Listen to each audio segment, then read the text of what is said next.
Hello दोस्तों, CSE gate channel में आप सभी का स्वागत है। और मैं फिर से आज आप लोग के लिए सेट 939 लेकर आया हूं।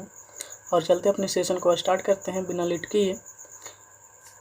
आपके स्क्रीन पे सबसे फर्स्ट क्वेश्चन दिख रहा होगा। बोल रहा है how many 3 to 8 line decoders with an enable input are need to construct a 6 to 64 line decoder without using any other logic gate.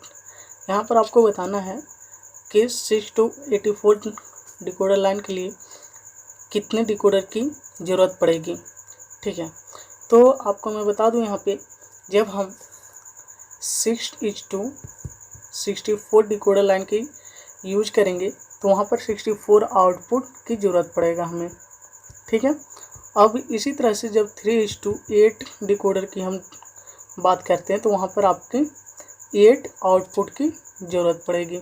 ठीक है, तो यहाँ पे हम कह सकते हैं कि I need 64/8 cancel out by 8 then 8 decoders need. ठीक है, 8 डिकोडर नीड्स फॉर 64/8।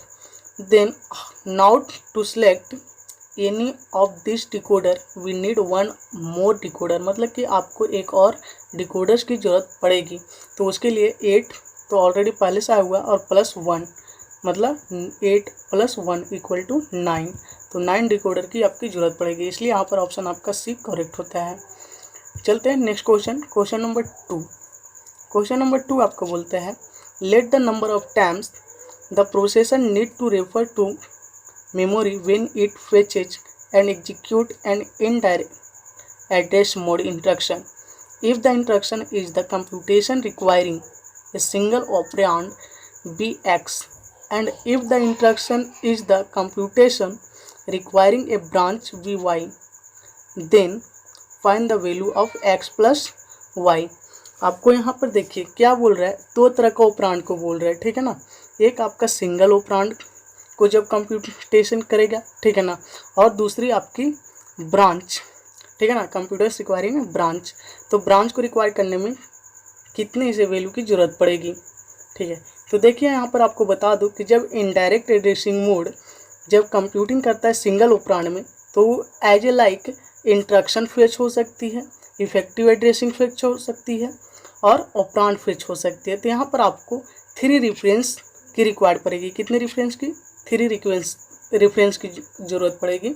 ठीक है, और उसी तरह से जब एक ब्रांच को कंप्यूटिंग करता है तो वहाँ पर भी आपका इंस्ट्रक्शन फेच हो या ब्रांच एड्रेस फेच हो तो वहाँ पर आपको 2 रेफरेंस की ज़रूरत पड़ती है।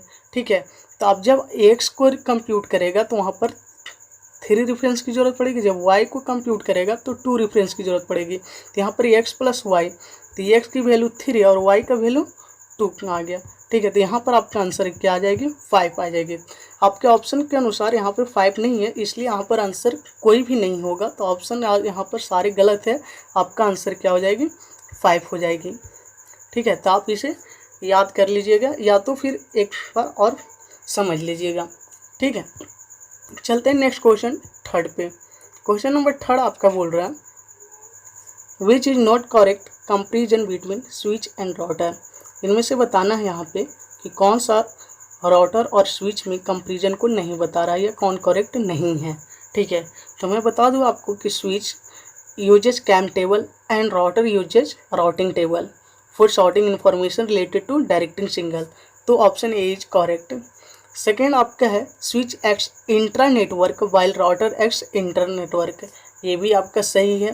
Router has more number of port than switch as router connects various network, that is wrong. आपका राउटर जो है वो लेस नंबर ऑफ पोर्ट को रखता है।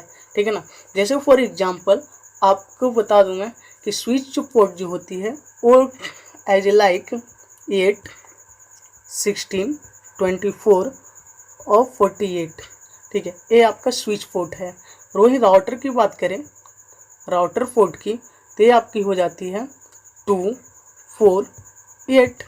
ठीक है, तो जनरली जो राउटर होती है वो लेस होती है आपकी port number according to switch. ठीक है, और बाकी यहाँ पर जो भी है, ठीक है ना, वो सारा का सारा करेक्ट है। तो आपका ऑप्शन सी गलत हो जाती है और बाकी ए, बी और डी सही है।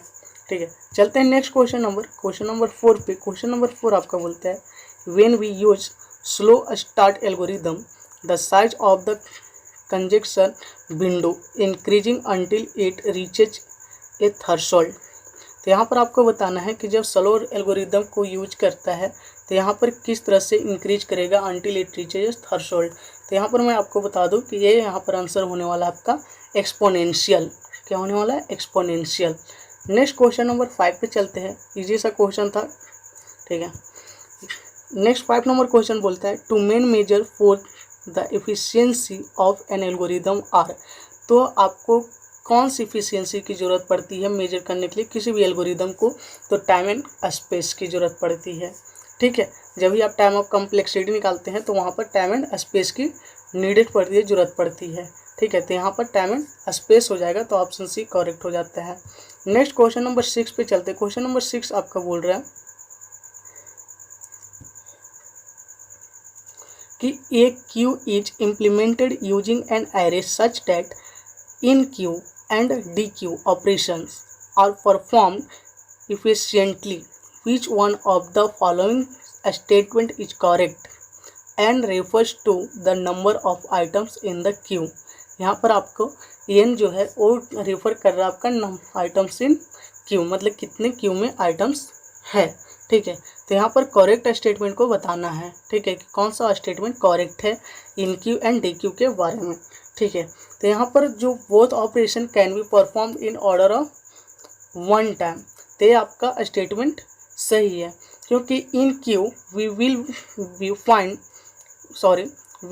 Having front and rear pointing and we can use circular array to implement so that both operation can be done in order of one time. So here option A is correct. Next question number 6 आपका बोल रहा है कि top down parser generates.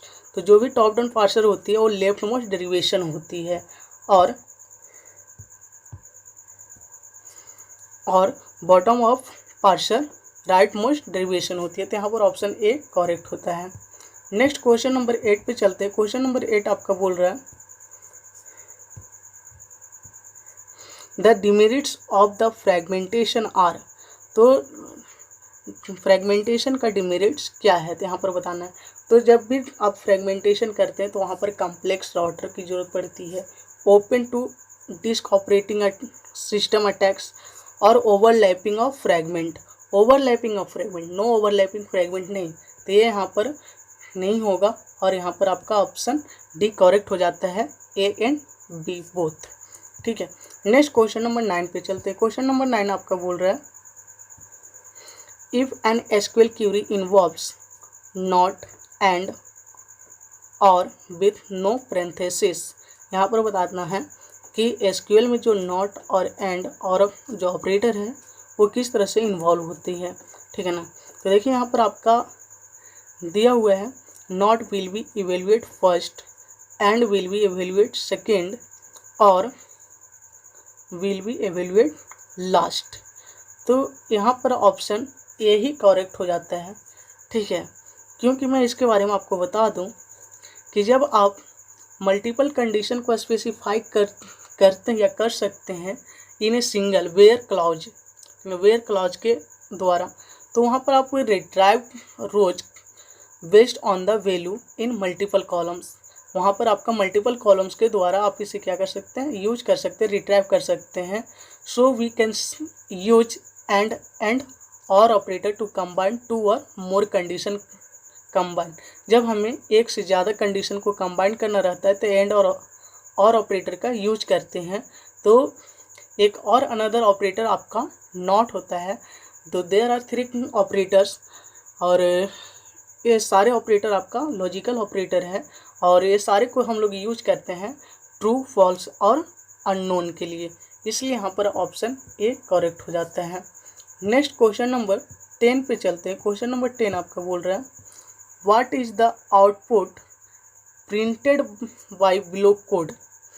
तो ये आपका code दिया हुआ है, इसमें से आपको बताना है कि क्या प्रिंट करेगा। ठीक है, ऑप्शन आपके पास कुछ भी नहीं है, बस आपको बताना है।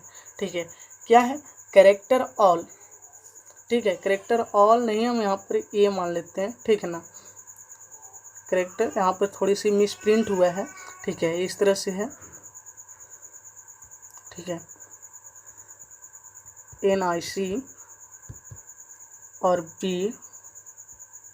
Equal to NIC। ठीक है, इस तरह से है। मैंने क्वेश्चन को सुधार दिया और फिर यहाँ पर आपको बोल रहा है कंडीशन लगाया, इफ कंडीशन यहाँ पर बोल रहा है A equal to B, print F equal, else print F not equal. यदि ये दोनों इक्वल है तो प्रिंट करिए इक्वल, और नहीं इक्वल है तो प्रिंट करना है नॉट इक्वल। तो क्या आपके अनुसार तो यहाँ पर इक्वल ही होगा, क्योंकि ए में भी आपका वैल्यू स्ट्रिंग NIC डाला हुआ है, बी में भी आपका स्ट्रिंग NIC है। ठीक है ना, तो आपके अनुसार तो प्रिंट F इक्वल ही होगा, लेकिन बिल्कुल गलत होगा, क्योंकि ये आपका एड्रेस को चेक करता है। मान ली कि ए का एड्रेस आप यहाँ से स्टार्ट हो रहा है 1000 से। ठीक है, उसी तरह से बी का भी तो कोई बेस एड्रेस होगा, तो वो आपका स्टार्ट तो 1000 से तो होगा नहीं, ये आपका स्टार्ट होगा सपोर्टेड 2000 से। अब जब दोनों का एड्रेस मैच करेगा तो क्या होगी, डिफरेंट हो जाएगी। तो जब डिफरेंट हो जाएगा तो ये इक्वल टू जो बी ऑपरेटर का यूज किया है फॉल्स हो जाएगा। फॉल्स हो जाएगा तो कहाँ चला जाएगा, प्रिंट F नॉट इक्वल के पास। इसलिए यहाँ पर ऑप्शन तो है नहीं। ठीक है ना, तो यहाँ पर क्या प्रिंट करने वाला है, नॉट इक्वल टू। ठीक है, तो आप इसे ध्यान रखेंगे, केयर करेंगे। ठीक है, तो इस तरह से आपका ये सेशन एंड होता है, क्योंकि मैंने 10 ही क्वेश्चन पर डे आपके लिए प्रैक्टिस के लिए लाता हूँ, ताकि आपको पूरे सब्जेक्ट को कंट्रोल कर सके और आपको याद दिला सके। तो यदि आपको यह सेशन अच्छा लगता है तो आप इसे लाइक करें, सब्सक्राइब करें और बेल आइकन को जरूर प्रेस करें यदि आप नए हैं तो। ठीक है, क्योंकि आपको नोटिफिकेशन हर एक वीडियो को मिलता रहेगा, और शेयर ज़रूर करें। Thank you.